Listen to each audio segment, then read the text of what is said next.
UGC has announced that the students with 4-year FYUP plan, that is 4-year undergraduate program, can now directly sit for their PhD entrances. They can directly sit for their NET examination and get into the PhD. Initially, it was not this way. You had to have a master's degree in order to sit for the PhD entrance, in order to get the examination for the NET examination also. But now they have announced a very important update, that is you can now sit with you for your NET examination and for your PhD via FYUP itself. So it's a very important update.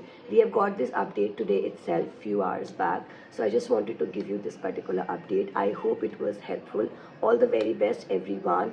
Good luck, take care, and make sure that you read the entire article for the same. I'll upload a detailed video as well for you all. I hope this short video was helpful. Thank you for watching this video. Good luck, take care everyone, and also do not forget to hit the subscribe button to Botany Insider. Let's hit 20k subscribers very soon, and also do not forget to download our application from the iOS as well as from the Play Stores. Thank you for watching this video. Good luck.